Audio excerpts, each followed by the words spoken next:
Survivor 49 is decided, and a fellow newscaster wins it. We'll talk all about it. The Man-Child Show with Boy Green Digital Survivor Recap Show starts now. If you came to our Survivor Recap Show looking for rage, well, you are about to get it.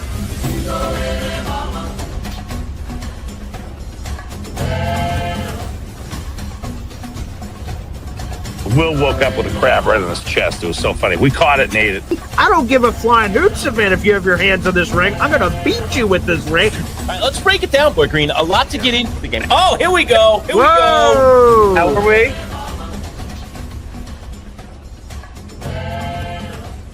All right, it's in the books, as they say, Survivor 49, and we will get ourselves geared up for Survivor 50. We'll see if we can touch on that at the end of the show. It's the Man-Child Jim Lurch along with Paul Boy Green Esden Jr., my co-host, and we've got two special guests on the show today. You know, one of them, he joins us every single week. Let's welcome in the one, the only, the indefatigable Bret LaBelle, former Castaway himself. What's up, Bret? How are you? Hey, guys. How you doing? Now, Bret, while you were traveling the world this year, because, you were traveling the world at times, even joining us from places like Rome during our post-game show, we had another guest come in, and we invited him back here for the finale because we had such a good time with him when you were out, and he filled in for you. So let's welcome in also from Survivor Quotes X. It's the one, the only Steven. What's up, Steven? How are you? What's up, guys? Thank you so much for having me back. I'm so excited. We told you we would, and we're bringing you in for the finale, the biggest of them all, baby. It's decided. The $1 million has gone out the door. All right, let's start here. Bret, I'll defer to you first. You're the cast member. You're the guy that's been there before. This is the first time, by the way, in our history that me, you, or Boy Green did not pick the winner, but Bret got the closest. He had Sophie. I thought she was going to win it based on the tribal, but overall impressions, Bret, let's just start with that. We'll go around the panel here. Overall impressions of season 49. What did you think of 49? Yeah, it was all right. I like the people. I liked a lot of the people, but I mean, I was thinking about tonight, and I'm just like, this is just so predictable. It was kind of predictable. I was like, Sophie's not going to win.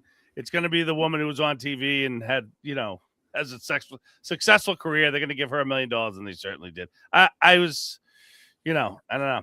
I didn't love it. But I liked some of the characters, except, BRETGOD. Like that thing's ridiculous. Jeff's giving into them all. This show's becoming a joke. So Bret, I like Rizzo, though. I like Rizzo. I cannot believe that Alex did not give his vote to Soph. We'll get into that, and we can break down the votes a little bit. Steven, overall impressions of 49. What'd you think of it?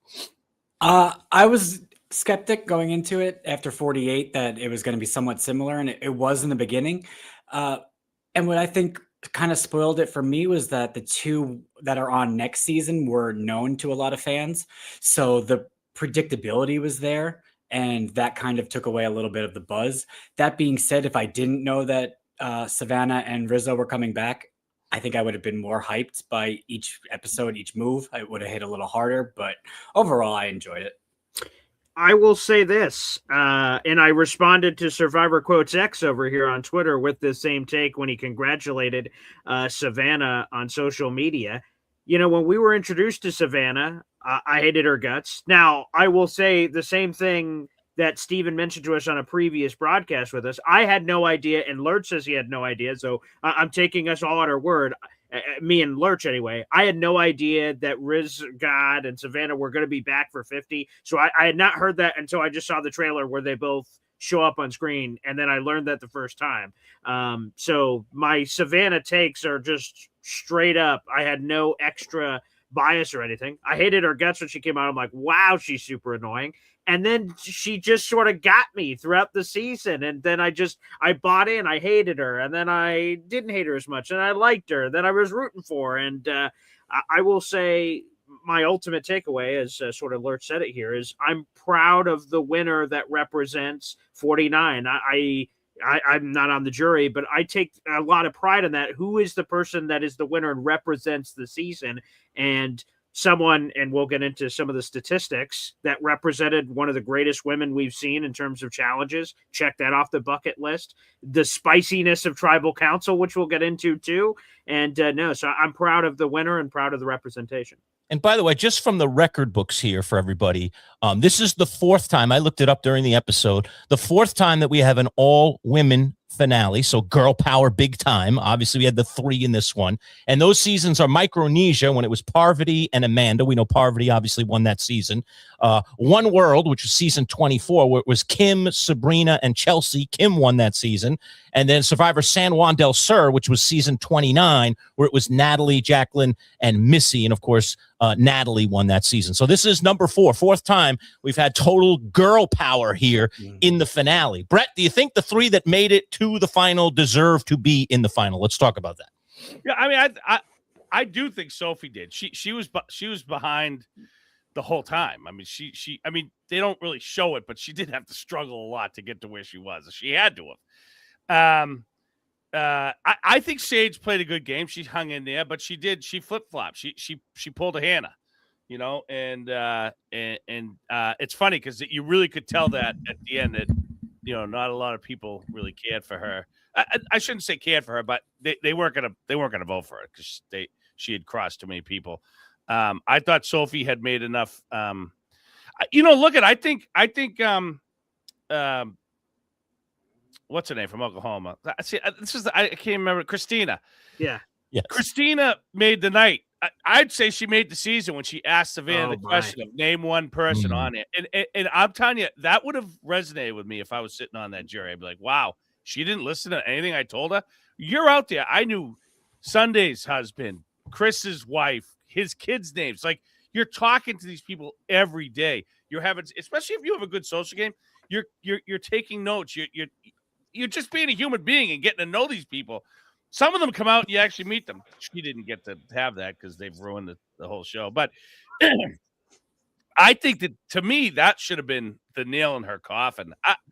I'm a little shocked she won. Again, we only can go by what the edit is, so she might have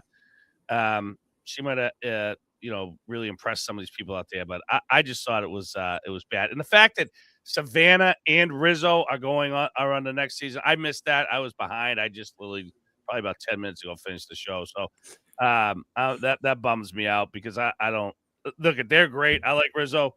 She was good. There was a lot of things I did like about Savannah, but do we need to see them again next season? No, we don't. All right, let's highlight that part of what Bret said because I thought that was juicy. So Christina, we're at Final Tribal Council, and Christina asks Savannah. It turns to Savannah and says, for her question, I want you to name either a relative or the partner, the loved one, of at least one of the entire jury. And Savannah obviously stumbles and goes through it and ends up only naming 3 of the 8 officially, and then the rest she just sort of brushed off, and it didn't happen. I will be honest, you know, as a guy that's applied to get on the show a bunch of times, I've thought, putting myself in the Final Tribal position, what is a question they could ask me that would catch me with my pants down, that I would just be hubbada, because me and Lurch have been doing this radio thing for a while, so I feel like I'm pretty good on my feet of answering anything, and I do a live show for like 2 hours, so like people ask me all kinds of bizarre questions I have to be ready for, and I thought to myself, like, there's nothing any of these people will ever be able to ask me that I'm not going to have something ready to go. And then when Savannah was asked that question from Christina, that had me go, oh, because like, even if you know it, you're in the intensity of a moment, right? Like catching a football in a sports game, like you got to catch the ball, even if you know how to catch it. I was like, hot damn. It was spicy. It was juicy. I loved it. And to be honest, it was a little personal. I mean, because obviously Christina I guess Christina proved her point with the question that your lack of social awareness, I'm about to highlight to the entire jury here. And she did. So I thought it was juicy. I thought it was salacious. And it was tasty. Steven, what'd you think of it? I got some flashbacks to Thailand with Brian Heidick at the finals where I believe it's Penny goes up and she's like, you know, asking questions about their families. And Brian has been playing this like sociopathic game where he doesn't care about these people and he just blacks out and he's like, yeah, I have no idea. And I was getting flashbacks to that with Savannah. Like she didn't even care. It seemed like she was like, I know you have people in your life. I believe they love you. That's all I know. Like I was watching that and I was questioning if she was gonna win at that point. Yeah, Brett, I mean, what about the fact that she forced her too? Like she was going to kind of take the cheap way out, and then she was like, "No, I want you to try." And I was like, "Oh, no. yeah." Look at it shows, and I like that we got to see a lot of Christina, because in the beginning I didn't. There was a lot going on with Christina, and I've met her a couple times. She's a very, very sweet and kind person. I can see why she went as far as she did, because when you talk to her, she's just likable. She's got that Southern twang. She's easy to talk to, and I could see why people want her around. I mean, that's what you like. A lot of people don't understand is when you're out there on Survivor, there's always got to be a couple people that you want around, or you're just going to go mental out there. And I thought that was great because she really understood the true Savannah, and Savannah did not care about anyone's background. I would say she probably only cared about herself, and to put that on her, she knew she would not know one thing about anyone else that was out there. Thought it was brilliant. Yeah. Let me ask everyone on the panel: if Rizzo beats Savannah in fire making, do you all believe that Rizzo now is the winner? Go ahead, Steven, you go first, and we'll go to Bret, then we'll go to Paul. Do you believe Rizzo wins if Rizzo wins that fire making challenge? My immediate thought is yes, of course. But then I think about it for 2 or 3 seconds and I'm like, Sophie might be capable of sneaking in there, right? And I don't think that was a bitter jury at all. But if Rizzo was there, they might have had some bitterness. I'm not sure, but I'm 98% sure it's Rizzo taking it. Bret, what do you think? Every jury's bitter.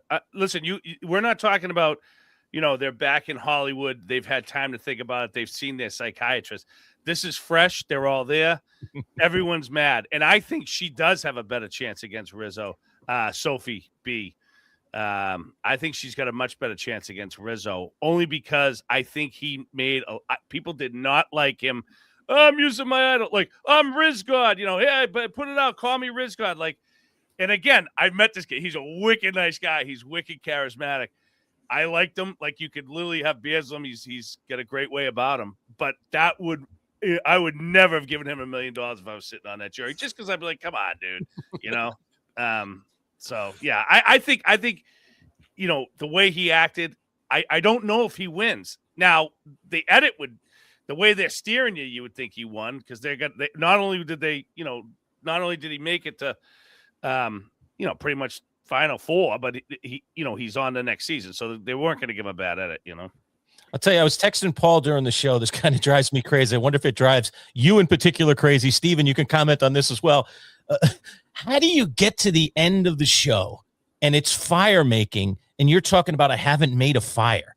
I mean, I suppose there's a circumstance under which on the island you haven't, but if you haven't taken that up at home before you get there, in today's Survivor, it's coming. So why wouldn't you prepare yourself? I mean, Savannah whining about that was driving me crazy. I was like, come on, Savannah. You've won all these amazing challenges. You're in the record books as the 4-time immunity. I've only a couple other women have done this in the history of Survivor. And you're going to whine about, I don't want to be in fire making? What the heck? Bret, what do you think about that? I know stuff like that drives you crazy. Where do you see the returning players that come back to 50 that still can't swim? I mean, it is what it is. These people get into their lives. They don't care. They get a call from Survivor, and the last thing they're doing is going and bettering their you should have definitely practiced on bamboo. You're out there the whole time. There's nothing to do out there. This is stuff you should be practicing, fine tuning. There's plenty of time to do it. So there is no excuse. Lurch, there's no excuse for not only doing it before you get out there. There's no excuse while you're out there. Even if there's a fire going next year, you can still practice to make another fire. And I mean, Rizgod was horrible on puzzles, as we know, but for crying out loud, he couldn't put that table maze together. I mean, that was a pretty critical puzzle, and it wasn't that many pieces. My goodness, couldn't he have cheated his way onto that one? I can't even believe he couldn't solve that table maze and didn't even get a chance of trying to dunk those balls in those holes. He could have won that challenge. And how awesome was it to see Sophie just totally crush that challenge? And that's why I say, if she had just turned on her alliance, if she had just taken Rizzo's idol, Taking it if from she had just taken his idol with her thing, and that would have been a great move. She comes into this, she wins this. Now she's got 2 idols going. I think that could have changed her game totally. You know, Steven, seeing how the votes went, do you think that Sophie not playing that knowledge is power right hurt her in the final jury? They didn't talk about it. At least we didn't see it in the edit on television. What are your thoughts about how that played and whether that played truly against her, or was this just bound to go to Savannah either way? I think it was just more of an embarrassment than a game reflection. I think everyone was aware that Steven had this advantage. So for her to pick his advantage to steal is the most rational choice, unless it's Rizzo. So it's 50-50. But, oh God, I just blanked. Do you think the jury held it against her? That was my No. No one knew that he had to play it before tribal council. So she's making a good move in doing that. I do agree, though. She should have taken Rizzo out with the idol. That was the best move. But I don't think her playing the knowledge is power incorrectly hurt her. I think the rules were just twisted in a way that we didn't know about him playing it before tribal. Yeah, so here it is, and I'll adjust our screen so it adjusts here with us. So this is how the final vote was broken down. Savannah got the votes of Nate, Alex, Sophie, Steven, and Rizzo. Soph got MC and Christina, and Sage got Jawan. Me and Lurch were texting back and forth. I said, obviously, Jawan's going to light his vote on fire for Sage. And to Brett's point earlier, the way every time that Sage thought she had something going, she immediately caught clapback from the jury going, I don't think that's how it was. And then immediately you got to go like, yikes, that sense didn't go. To me, the only surprising vote here, and again, it wouldn't have made a difference because Savannah had the advantage where it wouldn't have mattered, is Alex, I assume, with all the time he spent with Soph, that's where his vote would have naturally went and, give it for Kelly. But besides that, and even if that vote would have went there, Savannah still would have won by a vote. But that's the only one that surprised me. Was there any other surprising votes here, Brett? I guess we'll go to you. I mean, I don't know. I guess I don't know what Savannah's relationships were, but I would have thought Nate would have gone Soph. I thought that too. Yeah. Sure. Alex, I don't know. I would have thought Alex. You think that Alex would be in a corner? I mean, the desperation of two. I thought maybe Steven too. I know he was a bit of a wild card. He even said, "I'm up in the air," like my.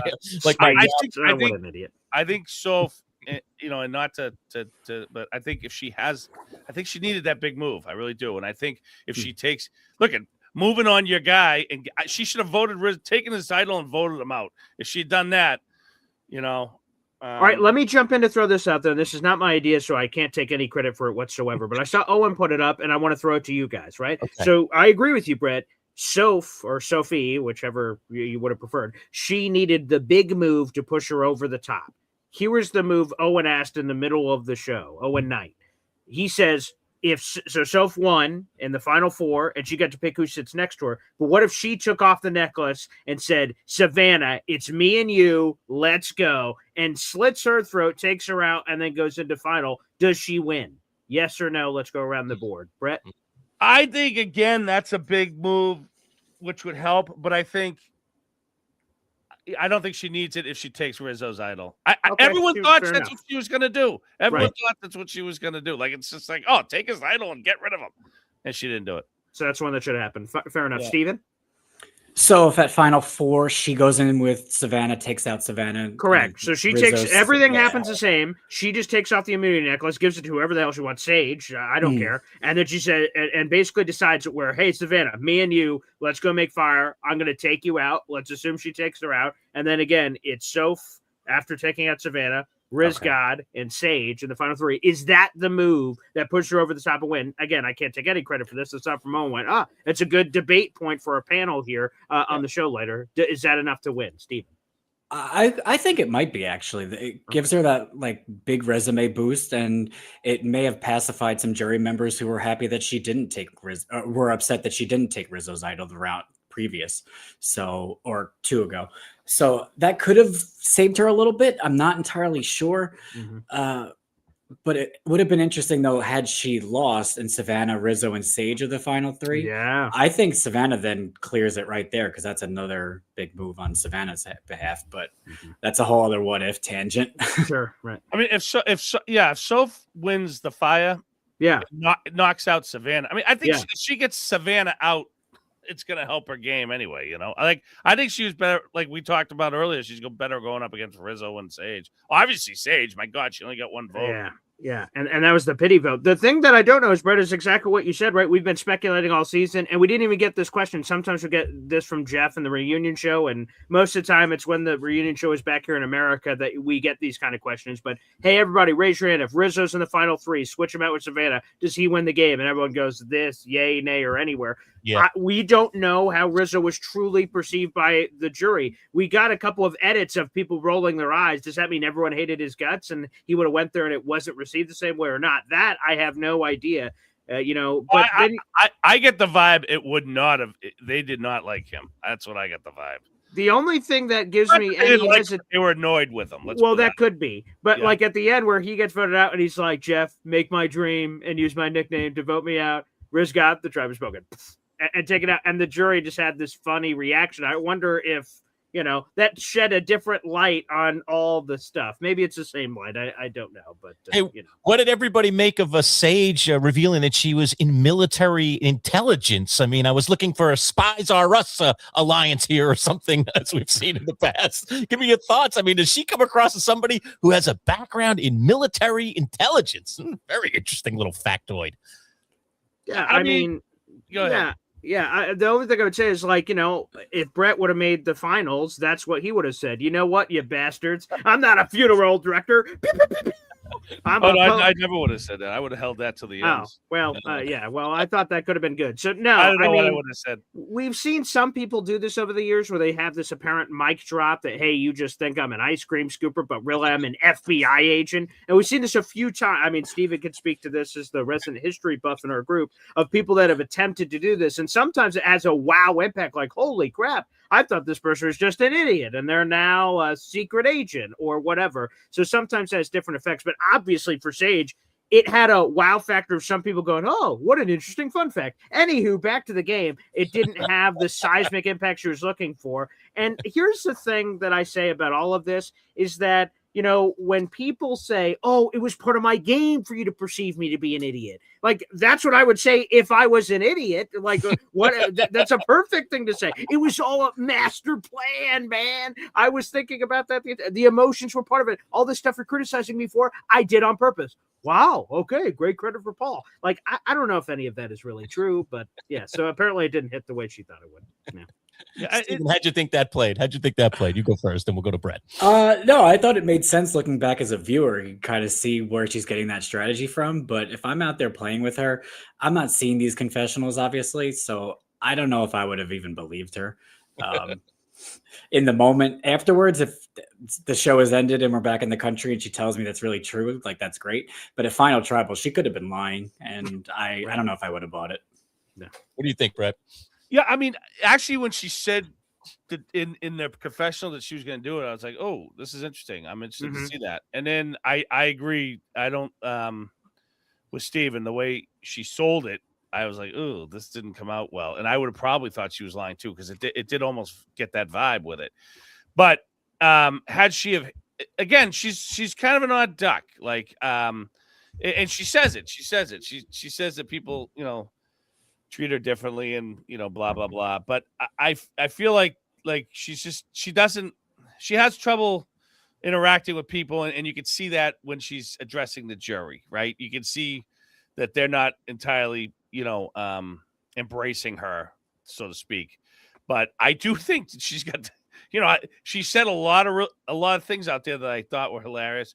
I thought she was very entertaining. She played too. I mean, she played hard, but I think she flip-flopped too much. And this is something that we told Hannah. And again, Hannah's my friend. I'm not beating her up, but you just can't. People can see what you're doing, and it turns them off. And it might get you to the end, but it's not going to get you a lot of votes at the end. Now, Bret, talk about fatigue for a minute. I know you played the 39-day game. We've talked a lot about that, how they've gone basically wimpy here with the 26-day game.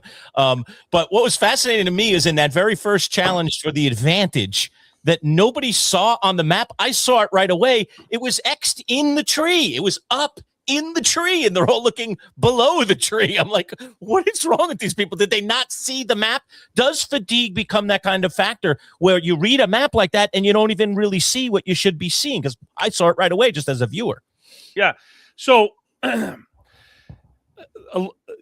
one thing I've learned, being a cop when I was a young police officer is, when you're with your training officer, they always tell you, look up, always look up, look around, look what's going on, because people don't look up. It's natural not to. You're looking on the ground, you're looking here, you're looking at, nobody ever really looks up.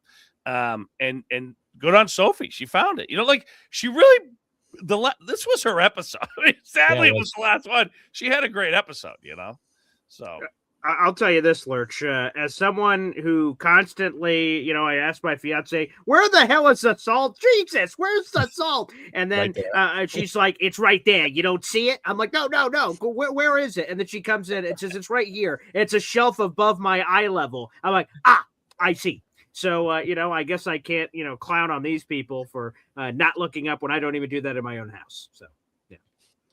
I have to imagine the adrenaline in the moment has to be so intense that you're not even thinking straight on those minute details. And I think Bret could probably confirm that or deny it. I don't know. Yeah, I mean, no, I actually agree with you. I mean, you're hungry. Someone's reading those instructions. You're reading them fast. You just run that, but you're thinking, I got to get out there. So you might have missed that, some things. But yeah, you just got to look everywhere. Tell me, guys, which do you prefer? Because Jeff brought this up. This was an interesting fun fact. So after we've crowned a winner, Savannah, now we're doing this reunion show there. Jeff went through the laundry list of people that blew their advantages or idols for absolutely no reason. MC, Alex, this guy, this girl, this guy, this girl. And then they openly talked about the reference to season 46 in Survivor in the New Era, where all these people just went home with idols in their pockets over and over and over again. We'll go around the panel. Which do you prefer? People never using the idol and being the James of the world with the idol in their back pocket and they go home, or people playing it incorrectly and blowing it? So if you had the choice between the season 46 script or the season 49 script, which would you prefer? Bret, we'll go to you. Do you prefer it when people blow the idols and advantages and use them wrongly, or just don't use them at all and they die in their pocket? I mean, if they, and we've seen this recently, and I can't think of the names because I'm tired, but if you see somebody that uses it and it's just stupid, and we just saw one a couple seasons ago, it's just like there was no reason to use that. But if you really don't know that you're going home, or you're like, I don't know if I'm reading this right, she could be lying to me, don't be afraid to use it. They're going to put, especially if they're going to put another one out there. You have a chance to get another one. I think so many people get afraid to waste it, and they don't. They're like, no, I want to keep it one more. They get greedy. I want to keep it one more, and they end up going home with it. So I'm okay with somebody that used it but didn't need it, but didn't really know they didn't need it. I don't feel that. And sadly, in the world of Survivor Wiki is, for lack of a better term, they're going to be dinged on that. But as a person who's played, it's like, man, when you're out there, it's like, nah, I want to get you always want to get another day on that show. You always want to get another day in the game. Because another day can get you, 3 more, 4 more. Every day is life in that game. So. And what about you, Steven? So again, which path do you prefer? It's Goosebumps. You get to pick how this book finishes. Season 46, season 49. Which do you prefer? 46 as a viewer was hilarious to watch that pattern, because you're every week I was like, that's not going to happen again. And then it happened 4 times in a row. And you're like, holy crap, what is going on here? But that is also frustrating as a viewer. So I don't want to pick that one. So I got to go with 49. Swing for the fences and play it offensively. I like that better. I agree. How many times have we seen it? It's not. 46 was ridiculous. Yeah. And we were like, I remember coming on the show. We're like, what? How can they be that stupid? It just happened last week. But it's not the 46 isn't the first time. It's happened a lot where people go home with these things in their pockets. If you have a feeling I might be in trouble, like Riz, that he had a couple times where again, from the edit we saw, he was in trouble. He could possibly be in trouble where he didn't play it. And I thought, well, that was stupid. He should have just played it. But hey, we have seen a lot of incidents happen over the many seasons of Survivor. We saw the snake bite in this one. I know it's a lot of episodes ago. We talked about it when it happened. But give me your take, both of you guys, on the snake bite. And we did see, obviously, Jake is okay. He saw the birth of his son, which is kind of cool. I mean, was it karma, as they talked about, that he was, this was supposed to happen so he could get home for the birth of his kid? Talk a little about that. Talk about the dangers out there, Bret. I know over the years we've talked a lot about crazy dangers out there. Where does this one rate among some of the incidents, dare I say, that have happened on Survivor? Well, I think I said this before that we saw those snakes out there, but those snakes want nothing to do with you, and they actually showed it to us. Said, yeah, these snakes are poisonous. They bite you, but they're not going to bite you because they stay the hell away from you. So I think everyone, even the doc, even the Fijian scientists were shocked that he got bit by this thing. So, but I mean, I got to be honest. Cagayan, there's other islands that they've been to over the years that are way more dangerous than Fiji. Yeah. Fiji really does not have a lot of. That's the one snake that they really have. They don't have a ton of snakes there. It's kind of like Hawaii. They have a lot of birds, and if snakes infest it, you'd lose all the birds. So they don't have a lot of snakes. There are birds that run around the ground and actually run over you while you're sleeping, which is kind of weird. But they're harmless. I mean, they don't want to be near you. They just are running at night. They just happen to run over your feet or something. But yeah, and then there's these bats. There's these fruit bats that hang. It's huge. They're huge. They're the size of cats, and they hang from the trees. And then sometimes they fight and they get real loud. But there's really I didn't and the crabs will crawl on you, but there's nothing that's really dangerous out there, So. Except for that snake, I guess. Even dangerous incident that you remember? I mean, one of the ones that always pops in my mind, I don't know why, is when Michael fell asleep and fell into the fire. Remember they had to take him out? He didn't fall asleep, right? Wasn't he trying to breathe into the fire and try to get it going? I don't think he fell asleep. I think he was over it, and then the smoke made him unconscious for a second, and then he collapsed into the flames. Oh, okay. Yeah. Well, so yeah, and I mean, that's the one thing about the 39 days, right? When you start to get to 30 days, you start to stand up and you start to see stars. So if you start to, if you're blowing on the fire, and I did it. I mean, we were doing it to try and get the fire going, and you're like, oh shit, because you do. You weak in the knees. You're weak in everything. So wow. Yeah, no, I thought it was wild, the whole snake thing, and I actually went back and watched an episode of Palau just for this one scene. But there's a scene in episode 3 where Karor is hunting those snakes, and they chop them up with. Chop their heads off, and they're going to eat them, and they end up using them as bait to catch a shark. But that's the same species, so I don't know what went on there. But Jake getting bit could have been his death, if it's as serious as they made it sound. So it could have been really bad for Survivor. So I don't blame them for playing it safe and pulling him, but I'm shocked that actually happened based on even what Bret said, that they're not aggressive towards people and they're afraid of people. So I saw, if I had known that snake was that dangerous, I would have been freaked out by them. But they were in the water. If they saw you, they were gone. They went the other way. They wanted nothing to do with you. Well, that's something I learned, right? I had no idea. I'm going to mess up the term, Stephen. Maybe you know this, or Bret. They either called it a phantom bite or ghost bite, where the snake actually did bite Jake. Jake didn't make it up. He was bit. It wasn't like a hallucination. But sometimes the snake will bite you, but doesn't give you any poison. It's like, hey, back off, buddy. It's like a warning shot. But you, the person, don't know. You start freaking out in your mind. It's mind over matter. I just got bit by a snake. Oh, my God. And your heart starts racing, and everyone's freaking out because of what the snake could be. You have to be precautious if it's as venomous as they all believe it is. So, yeah, that's the part that threw me off. It's good to know because, again, we were speculating earlier, who are the 2 from 50 going to be? Because me and Manchild didn't know. Jake getting another chance. We can all debate this, I guess, on the panel real quick. I think Jake should get another chance. But I thought initially I thought 50 made sense. I wasn't thinking straight. I just said, well, he's got to get another chance. He's got to be one of the 2 they bring. And then I'm like, wow, I mean, 50 special. He shouldn't just get on some random 50, but somewhere in the 50s, if we're doing a return player and catch up on some new era people and others, I think Jake deserves a chance. So I think he should be back. Lurch, do you think he should be back?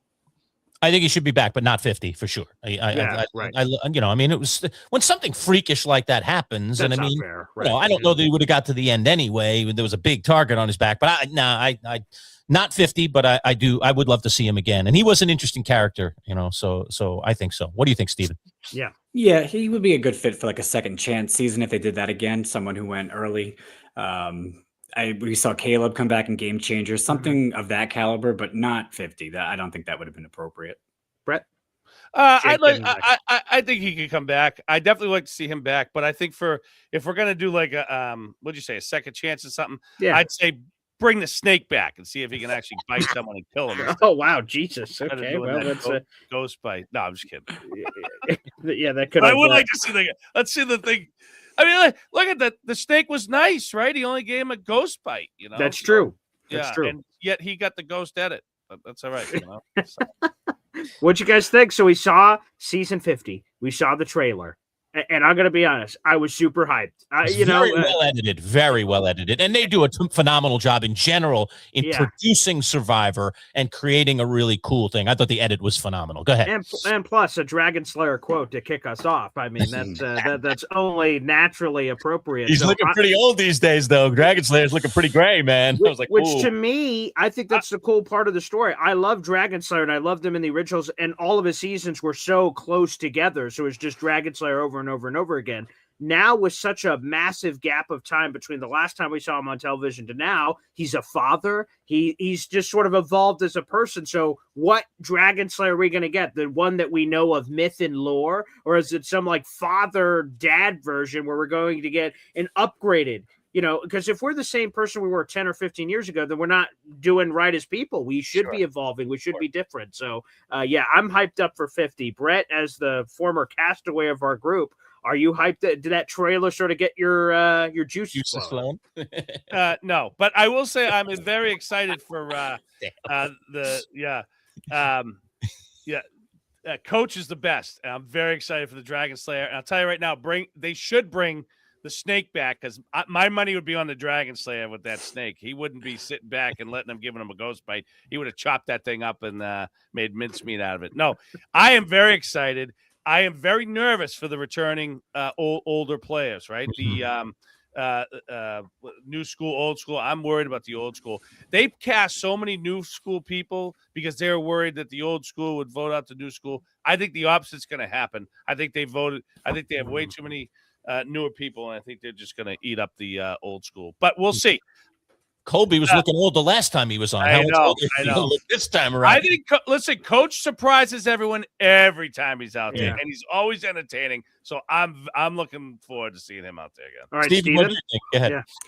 Yeah. They had me until the celebrity stuff started popping up. That bummed me out. I thought with the celebrity endorsed idols and beast. So let me reveal that, Brett, in case you missed it, because the trailer of season 50 included all this cool stuff like Dragon Slayer and flashes of all these people and talk about their story.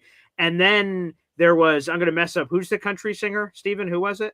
It was Zach Brown. Zach Brown. So Zach Brown randomly showed up on the island, and then Rick Devon's like, "What the hell?" And then there's Beast, Mr. Beast. Yep, the internet legend. Yep. See, of course, Lurch is the person I can rely on for this kind of information. And Mr. Beast has something with Jeff that they're going to do, and that part I agree, Stephen. I'm glad that you brought that up. But a lot of that kind of like went, wow.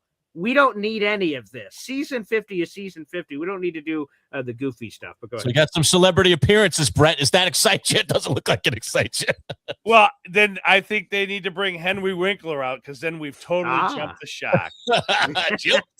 I think we have. I'm gonna have to go. Now you guys have me intrigued. I'm gonna have to go back because I didn't. Yeah, go back and watch it. Yep. Yeah, it's intriguing. I don't know what other word to use. Yeah. I fell behind in the show, but then I was like, oh, this is perfect, because once we were going to come on, I knew so I missed that. I'm going to have to go back and watch it. But I agree with Steven. Like that's jumping the shark stuff. Weird. This is not good. And they need a win. They need a win on 50. They do. 51. Rob Cesternino said it, and I'm gonna second what he said. 51 is more important than 50, because if they don't have a winner on 51, they could be in serious trouble.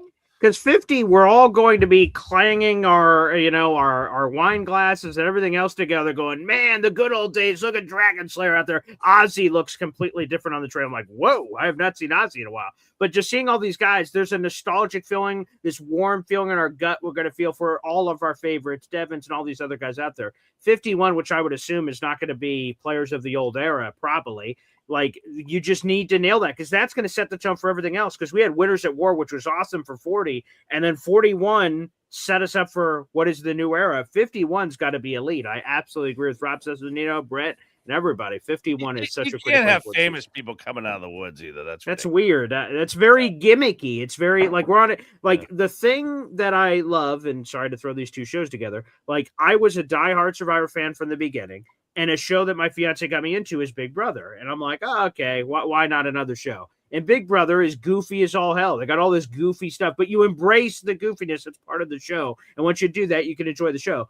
I like that Survivor is serious. I like that I like that people, this sounds sick, but people are getting hurt and stuff. It shows you how real the game is. This is a legitimate, real thing. It's very serious, and there's intense moments that have people crying and getting medically evacuated and stuff like that. That's not happening in Big Brother. So the gimmicky, goofy stuff is giving me Big Brother vibes in a place that, to me personally, I don't need it.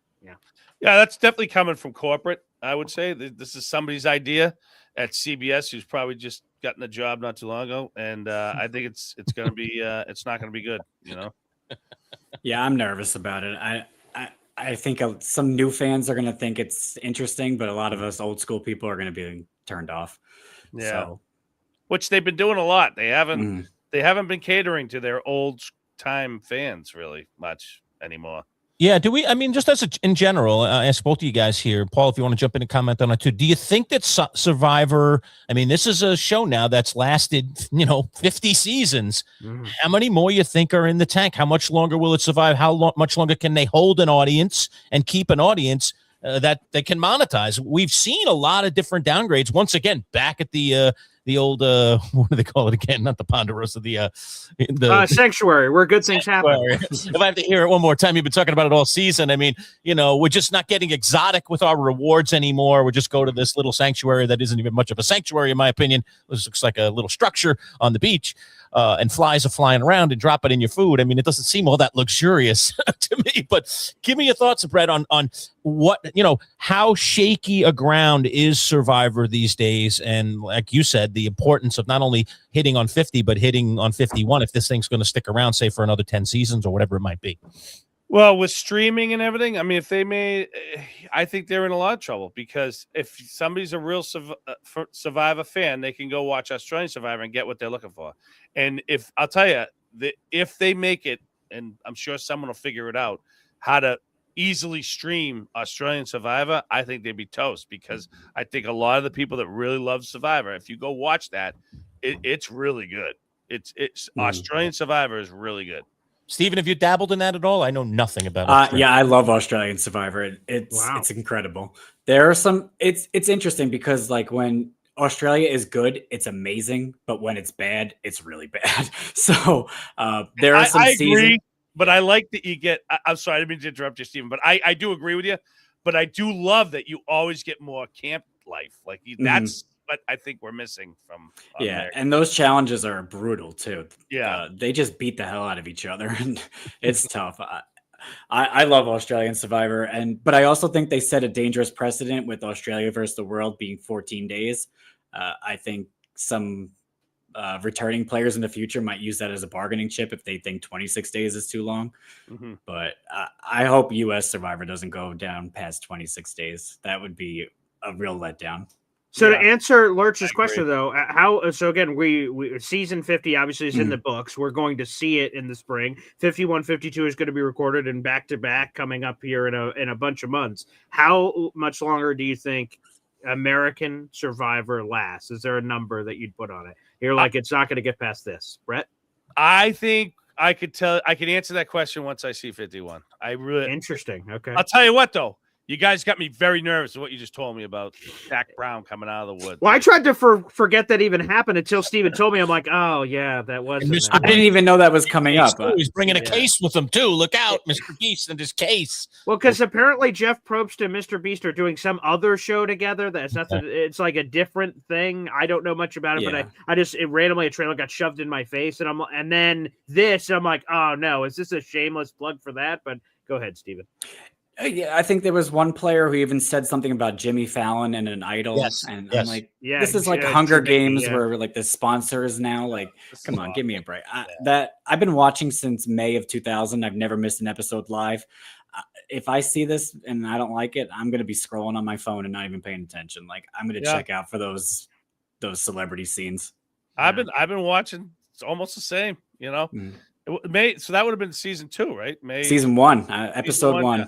All right, so I missed 1, Borneo, but I got into it in season 2, and then I went back and watched Borneo later, which is it's so fun to watch Borneo now because it's so fucking. It's crazy to see Borneo now. If you're a Survivor fan, whether you're new to Survivor and you've like only seen the new era, or if you have seen Survivor like Steven and Bret and everybody that's an OG and seen it since the beginning and you watched it in 25 years ago and then you rewatch it now, you're like, holy crap. Because like our mind is blown with idols, advantages, knowledge is power, this, that, and then just simple. And you're just like, wow. And you have to me, I have a greater appreciation for the simple going back. Because like you just watch it. This was the first season ever. I had nothing to compare it to. It was just Survivor. And now seeing, you know, I haven't seen 50 yet, but seeing 49 seasons, then going back to 1, it is a wild, you know, mind blank when you do that for sure. Yeah, I showed my summer then, Steven, right? Yeah, it was a summer program because they didn't expect it to do well. And that's what's interesting because then the second season, and the only reason I watched it is because we were all watching the Super Bowl,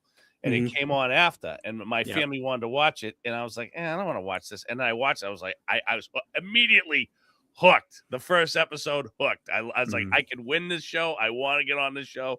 And I tried out for season 3. So one of the things we don't see, it feels like in the modern Survivor is like, and David tried to cultivate it right last season, the strong alliance, right? Of bringing the strong people together. Let's just stick together. But it just always breaks down in today's game. So it sounds like maybe Australian has a little of that. Let's move forward into 50 here for a minute. Bells and whistles aside, celebrity appearances aside, let's look at 50 critically in terms of the cast. And now that we know the entire cast, who you like, fellas? Who's someone that you think has the right moxie here, maybe has some predetermined alliances? Bret, you could speak of that a little bit. You know a lot of these people. You've been around them. You know, people do, after they leave this show, party together, dare I say, go to reunions, get to know each other. You could be walking in with some kind of predetermined alliances. So how much is that all going to play into the season, Bret? And do you have an early favorite or two you want to throw out there? I mean, I always like Ozzy, but Ozzy's, you know, and he's still got that great personality. He's easy to get, you know, whenever you meet him, you'd know what I'm talking about. But I like Ozzy. I love Coach. I don't know if Coach will win, but I think he'll go far because he always seems to. I think I don't even know the full cast, but those are the ones. Pull it up here in a second here. It'll show 2 mystery contestants, but we know who the 2 mystery contestants are. Sophie, the old Sophie from years ago. She played. Are you talking about Jenna? No. Okay, yeah, no. Paul's going to get us the whole cast. Steven, your early thoughts on season 50 cast. Go ahead. I got my money on Genevieve. I really like the way she plays the game. I think she gives off a Kim Spradlin, but a little more emotional vibe. I think she's a good communicator. I think people like her. So I could see Genevieve doing well. I'm looking at the list right now. I'm really excited for Angelina. I don't know why. I think she's a huge character. She cracks me up. And she's written like fan fiction kind of when you read her. Like it seems kind of cartoonish, but I think she's a really nice person as well. So I'm excited for Angelina too. Q got a nice edit there. In the thing. He's an unusual type. Trailer, right? Yeah. I don't know about much of a player he is. Bret, I don't know. I don't know why. Yeah, I don't understand that one. Let's see. Yeah. Who jumps out to you, Bret? Go ahead. Study this list of people. And then Chrissy. I mean, Chrissy's gonna Hofbrecht. Yes. Yeah, Chrissy's gonna go nuts out there. Aubrey's going to try hard.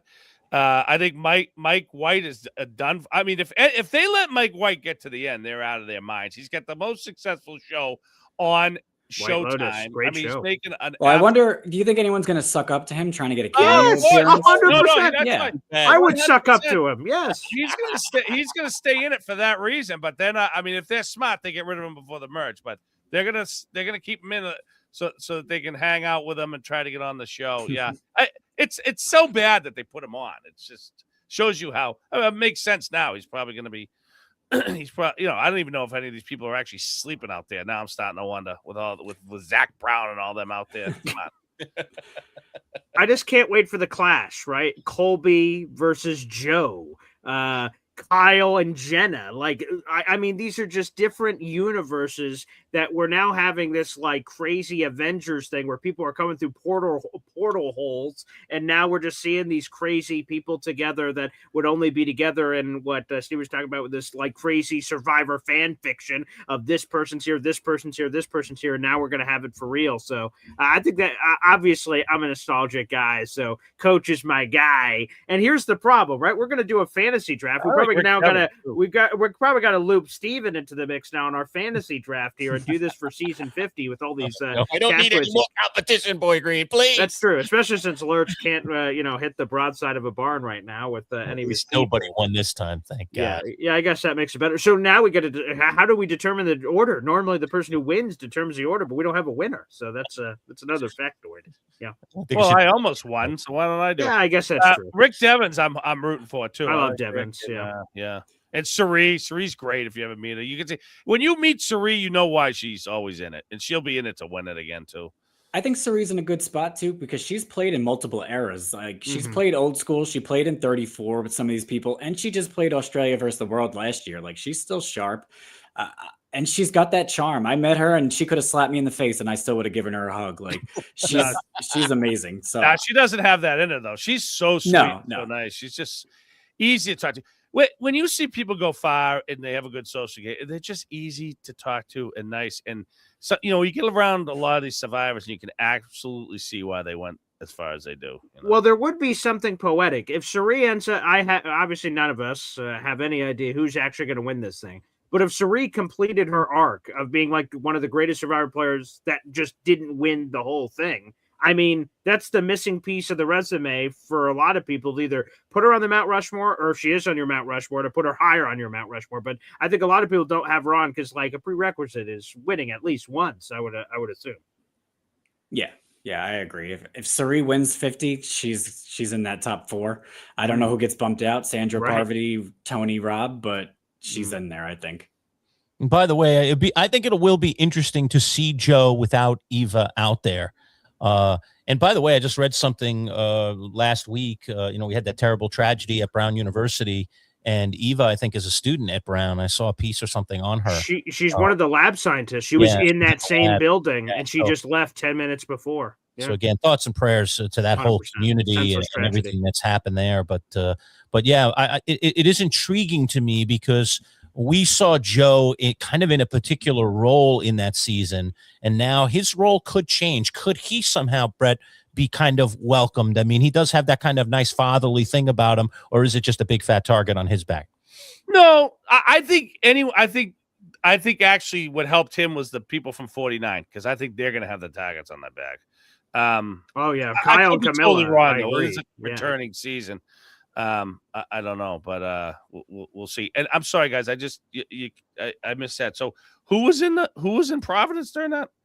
Oh yeah, so at Brown University, Ava. Ava. I did see that. Yeah, she's like a lab scientist or something. So her building, she just happened, and she wrote this on social media 10 minutes before all the shooting took place and everything in there. She happened to just randomly go out for lunch. So it's a scary situation. She was just sharing about that. Yeah, that's crazy. And they're really screwing that up. So the whole investigation there. Yeah. But I would say to the point though, Lurch. So like, right, Joe has the shackles free, nothing wrong with Ava, but like that controlled the story, how everything went. But on the other side, if his shackles are off, the shackles are back on for Kyle and Camilla. Like, I think a lot of people that are Camilla fans, I'm not a massive Camilla fan, but if you're a Camilla fan, like, you can't see this butterfly go through the metamorphosis without the Kyle, ball and chain that's shackled to her leg or vice versa. So I think that's also, so hopefully they're spread out immediately in different tribes, because if they're together, then they're going to be screwed right from the get-go, because that's what I imagine a lot of people just easily target. And I imagine the fresh people are going to be, again, to Bret's point, maybe just the old nostalgic people are going to be hit with rocks. But I would imagine the fresh people from the most current season, to me, is the blood in the water of like, let's get rid of these people. Let's give a shot to all of us guys that have been waiting for a while. Well, they originally said they weren't going to do any winners, and then all of a sudden now we got a winner from last season. I would get the winner of last season out. D. Valadares and Kyle are the two winners. And Kyle, and Savannah now, because Savannah's a third winner. Kyle, Savannah. So we have three now. Savannah's now a former winner. Yeah, it's D, right. Kyle, and now Savannah, as Steven said. Because although the good thing for Savannah is her and Rizzo are friends. So unless Rizzo slits her throat and says, hey, did you know she just won last season? So unless he volunteers that information, that will be private. They have 3 winners from the new season. They don't have any winners, right, from the old season. That's correct. That is correct. Everyone's new era. Yeah, I would gun right for the winners first. Well, this is why I thought, and again, we could go around the panel here, when you look at the construct of 50, and again, you're never going to get it perfectly right, but it seems like the winners were an afterthought when you look through the construct, because to only have 2 winners, and technically 3 now, but no one knew about Savannah, but you have 3 winners, it feels like an afterthought, like maybe they all said, okay, clearly no winners, we just had winners at war. All right, let's get a couple of them in here. It feels like they sort of effed up the end of the Castaway construction here of putting them together, because if not, it doesn't make sense to only have 2 and shamelessly, like, you should have at least had a chunk, right? What do we have here, 20 people, like, what, or 24 people, excuse me, like, what they should have done 100% is had more winners, so it dilutes the water a little bit, so people can't just be easily targeted. That's what makes me think it was just a complete afterthought how they ended up with a couple of winners in here. Yeah, well, we'll see how it goes. It's going to be interesting. I mean, maybe I don't know. I'm worried about the pacing, though. We got 24 people, 26 days. Correct. Are we having multiple boots every couple of days? I don't know. Double eliminations and stuff, right? Yeah, we're going to lose a lot of people to the edit. I heard rumors that each episode is going to be 2 hours, but then I don't know if that's true. I think that might be too much for casual viewers, but every All-Star season, we see some people get an invisible edit, and I'm nervous about who that's going to be this season because they're all such big personalities. Well, I hope we don't get the crazy crap of, right, like, so, all right, here's the marooning, everyone's here. Hey, we're going to immediately vote out 2 people right now. I hope they don't do something that would feel highway robbery, right? Let's say we do our draft or whatever, and like we're rooting for someone, coach, whoever it is, and then they just get taken away before we get to see them play. We get like they get screwed because they came all the way out, and then we as viewers get screwed. Man, I tuned in to see this guy after 20 years, and we don't get nothing. They're gone in 5 seconds, so that's a thing I fear too, Steven. Yeah. Yeah, and that would be just a terrible thing to do to all these returning players, I think. Mm-hmm. It would just be a shame. And then Ed Sheeran wins from Fire and makes it the final 3. Yeah, that's right. Secret advantage play there. Yeah, they're going to have Sia incorporated in here, I'm sure. Oh, she's going to come out singing. You're right. Yeah, you're absolutely right, Steven. Someone to sleep one night or something. Yeah. Oh, God. Before we pack it in, chandelier, and then she dies. Yeah, there you go. That'd be nice. That'd be a nice touch. Before we pack it in, a couple of little things I want to throw out there. Number one, this buff that's hanging right here on my microphone, I'm going to give that away to one of our subscribers. So if you're not already a subscriber, it is from season 49. Beautiful buff. It has not been worn on my head, so it's just been hanging here on my microphone throughout the season. So if you want a chance to win this buff, all you have to do is subscribe to our channel right now. So just go to youtube.com/@MCShowDigital. You see that right below my name there. There's the full address right there. Thank you for throwing that up there, Paul. And just become a subscriber right now, and you're automatically in. No price, no charge, no nothing. All right. And I will literally send this buff directly to you. We will track you down as our random winner. So go do that right now. Bring us back, all four of us, Paul. Yeah, and a real quick thing, just because okay. you were talking about it, Lurch, because of this, for people that are just tuning in right now, me and Lurch are massive Survivor super fans. It's great to have Steven here. We'll let Steven give a plug, and Bret LaBelle, former Survivor Castaway as well. So we've been doing these live every Wednesday throughout the entire season, recapping the latest episode, normally 10 or 15 minutes after the episode is finished airing. We're obviously super late here, well after midnight, because of the finale. We'll be wrapping up here in just a second. But during this gap of time, we have season 50, which kicks off February 25th. In 2 months from now, we're going to be doing special Survivor 50 interviews, talking to all kinds of wonderful former Survivor players, some Survivor reporters. We're going to be doing deep dives. So on top of subscribing to win free stuff like that Survivor 49 buff in front of Manchild, but also subscribe for the Survivor content. We have a playlist with our Survivor insiders talking all things Survivor. So I hope a lot of people jump on board because big time Survivor fans, it'd be a lot of fun to spread the love. Go ahead, Lurch. Yeah, so absolutely. So, but I do want to take a moment to give everybody around the room a chance to plug their stuff and talk about what they're up to. So let me go to you first, Steven. Again, thanks for coming in and joining us on this finale episode. Thanks for filling in for Bret earlier this season. Give people a plug. Tell people all about Survivor Quotes X. Tell people what you're up to these days. Yeah, no, thank you so much for having me. And I'm sorry I wasn't able to film in my Survivor room like last time, but my wife is upstairs and she's like, you can't be loud. But yeah, follow me on Twitter, Instagram, and TikTok for at Survivor Quotes X. The Kathy profile picture, if you don't know, that's not really me. I'm sorry. I do get the occasional DM of people thinking I am really her, which cracks me up. What a magazine reached out to me for an interview, which was really nice. And I was like, sorry, I'm not really Kathy. But yeah, follow me and you might be able to see my real face every once in a while. And how did Kathy become that icon? Tell us the background on that. Yeah. This might be the story, right? She's just my favorite Survivor player of all time. And she was my favorite as early as season 4. And I love her storyline where she goes from really far on the outs and then becomes the most dominant player. And we've seen that echoed throughout Survivor. And Bret would know with David Wright, like those kind of growth stories that really resonated with me. And I just think Kathy's also freaking hilarious. And that's one of my favorite pictures is her just laughing. She's got that iconic laugh. And I wanted that to be the face of my profile. And one more plug. Met her, Steven? Because I know you have interacted with survivors. You've gone to some events. We've talked about that the last time we had John. Yeah, I've never met her in person. I did speak to her on the phone once randomly for like a charity thing that I won like years ago. So that was really cool. But for my bachelor party, me and all my friends went up to Burlington, Vermont, and they were like, oh, we want to go to this club, that club. And I was like, I just really want to see Kathy O'Brien. And like, they thought I was serious. And I was like, no, I'm like, I don't like, I would love to, but that's not why we're actually in Burlington. But even like my family and friends know, like, I love Kathy O'Brien. So, and one more plug, Steven. I know you're also with Survivor Quotes on Facebook now, huh? Yeah, I don't really know if many people are still using Facebook as much as Twitter and Instagram, but there's so much negativity on Facebook that with politics or news and bright light. So just a little something that's fun would be, I think, a little good thing to have on your timeline. That's true. So yeah, Survivor Quotes X on Facebook as well.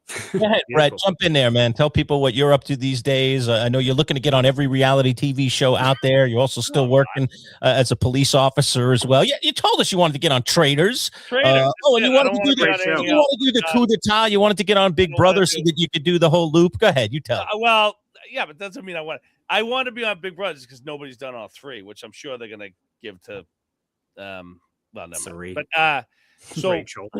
Yeah, they'll give it to somebody that's been on 90 times. They'll say, oh, she needs a 95th time.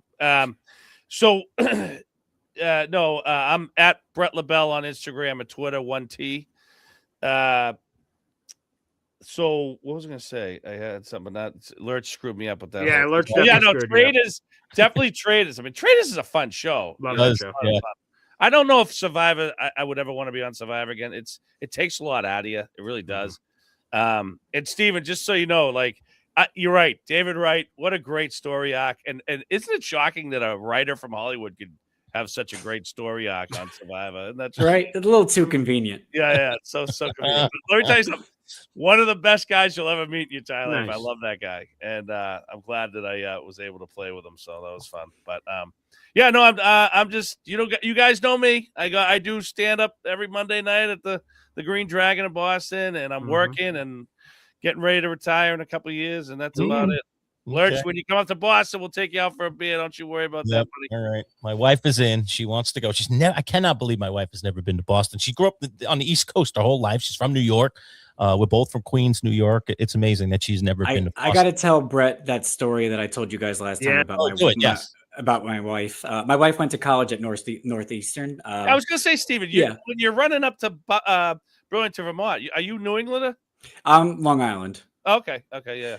Yeah, so she went to college in Boston, and she worked at CVS. And this guy came in to get his prescription and asked her if he could use the bathroom. And she goes, "No, I'm sorry. Like, I'm not allowed to let people do that."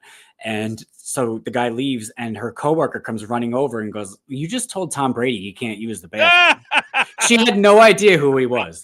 She had no idea. Poor Tom. Yeah, that's a riot. So she was ripped apart by all her coworkers for years. Yeah. And this was like in 2010. Like, I mean, he was very well known. The height of his powers. That's Yeah. I'm like, honey, I'm sorry, you can't do that. You can't tell people that story. Like, they're gonna look down on you. Yeah, and he didn't charm her. I mean, he's a handsome cat back then, for sure. Right? Man. Yeah. Dating supermodels. She settled on me. What can I say? Yeah, see, there you go. Which, by the way, Brett, the latest season of, or the newest season of Traitors comes out in January, so we're right around the corner from that. So our buddy Rob Cesarnino from Wonton, New York, down there on Long Island. Go. Yeah, very nice. Have you talked to Rob at all, Brett? Is there any connection? Yeah. So Rob and I just actually saw Rob recently, but. And I just did the show with him this season. I did one of his podcasts, but he's from Wonton, New York. My grandfather was when he came home from the war. They settled. My dad was raised in Wonton, New York, and my grandfather Rob got like the award from the Wonton Citizen for I want to say it was like journalism. My grandfather started the paper, the Wonton Citizen. So we have some history there. It's kind of cool. But Rob's great. He's going to be fantastic on the show. He's been waiting for so long, and he kind of. I'm not sure he would have gone on another Survivor because he had such a successful podcast. But he's going to go out there hard, and I'm really excited to watch him play. That's cool. Traitors is pretty cool. I was upset that he wasn't on 50, but I think for his career, this is the right move. Oh yeah, Traitors is awesome. It's easy to film. He could do podcasts and stuff. So for his his business, it was the way to go. But I think he's going to really go out there and crush it. And I can't wait. I hope he's a traitor. Oh man, that would be juicy. Yeah, I hope so. Yeah, Survivor's been doing well on Traitors over the years, and which I'm very proud of. As a Traitors fan, so this is great, and Survivor fan. Aren't we all? Yeah. Right. Well, Brett, I know you have to get up to do some police work tomorrow, so we're gonna let you get some sleep. Steven, thank you again for joining us, and again, we'll follow you on all your social media portals. But as they say, we're going to put a nice, neat bow on not only tonight, but this entire Survivor season.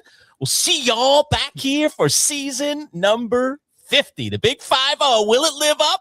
Will these characters that are going to appear apparently in the show add to the show or detract from the show? We'll find out all that. Right, the date is February. They put it up several times. 25th. February 25th. All right, of 2026. So a happy New Year to everyone. If I don't get to talk to any of you guys, happy holidays, guys. Yeah. Happy holidays. Yeah, happy holidays, guys. All right. Yeah, thanks thank you so much for joining us. As they say, we'll put a nice, neat wrap on this one. We'll see you, folks. Thanks to everybody who tuned in. And if you missed any of the broadcasts, you could just check it out. We put it right up on our YouTube channel again. @MC Show Digital is our handle. We'll see you. Take care.